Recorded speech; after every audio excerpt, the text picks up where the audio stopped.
hello friends मोर channel स्वागतम जनाइছো মই আজি এই চাদৰখনত কেনেদৰে মণি লগাই ধুনিয়া ডিজাইনৰ দহি বৰব পাৰি সেইটো দেখাম এই ভিডিওটো জৰিয়তে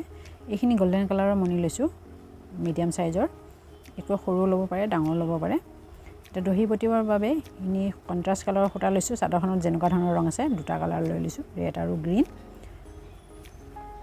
যে প্ৰথমতে চাদৰখনৰ মূৰকেটা মেচিনত ডাবল ফোল্ড কৰি চিলাই ললো বেজিত সুতা ভৰাই লৈছো একে কন্ট্ৰাস্ট কালাৰৰ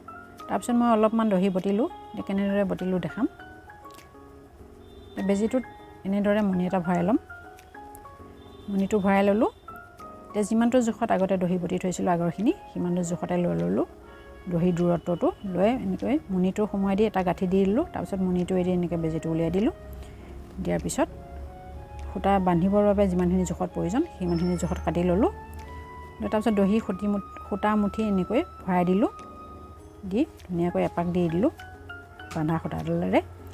দি সমান জোখত লৈ ললো সুতা আগৰ দহিখিনি জোখত লৈ এতিয়া টাইট কৰি দুটা গাঠি দিম তাৰপিছত এনেদৰে বেজিত থকা সুতাডালে পাক দিম ভালদৰে 3-4 পাক মান টাইট কৰি তাৰপিছত বেজিটোৰে এনেকৈ গাঠি দি দিম ইয়াৰ পিছত বেজিটো সুতাডাল বাকি সুতাখিনিৰ লগত এনেকৈ মিক্স হৈ যোৱাকৈ ভৰাই দিলো এটা সমান জোখত কাটি ললো তেনেকৈ আৰু এটা কৰি দেখাইছো এনেকৈ বেজিত মণিটো ভৰাই ললো লৈ একে দূৰত্বত লৈ লম লৈ এনেকৈ ভৰাই দিলো প্ৰথমতে ইয়াতে এটা গাঠি দি লম মণিটো আঁতৰাই গাঠি এটা দি লম তাৰপিছত এনেকৈ মণিটো এৰি বেজিটো ভৰাই দিলো দি সুতাটা উলিয়াই নিলো দিয়ানি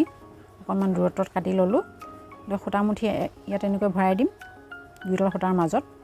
ভৰাই দি এডাল সুতাৰে এনেকৈ ভালদৰে পাক দিম দি গাঠি দি দিম দুটা গাঠি দিম তাৰপিছত সুতাখিনি সমান কৰিম কৰি বেজি থকা সুতালৈ ভালদৰে পাক দিম 3-4 পাক মান টাইট কৰি দিয়াৰ পিছত বেজিটোৰে গাঠি দি দিম একেবাৰে সহজ হয় আপুনি যিকোনো চাদৰত ভালদৰে এনেকৈ ডিজাইন কৰি নিজৰ মতে দহি বটি ল'ব পাৰিব ভিডিওটো চাই ভাল লাগিলে লাইক কৰিব কমেন্ট কৰিব আৰু যদি আপুনি মোৰ চেনেলত নতুন হয় তেনেহলে চেনেলটো সাবস্ক্ৰাইব কৰি বেল আইকনটো ক্লিক কৰিব নাপাহৰিব যে চাদৰখনৰ এটা সাইড হৈ গল আনটো সাইডো মই দুইটা সাইড একেলগে কৰিলো ইয়া সুতাখিনি যিখিনি দীঘল চুটি হৈ আছে খিনি কাটি সমান কৰি ললে হৈ যাব দুইটা মূৰৰ দহি বটিলো ভিডিওটো চোৱাৰ বাবে ধন্যবাদ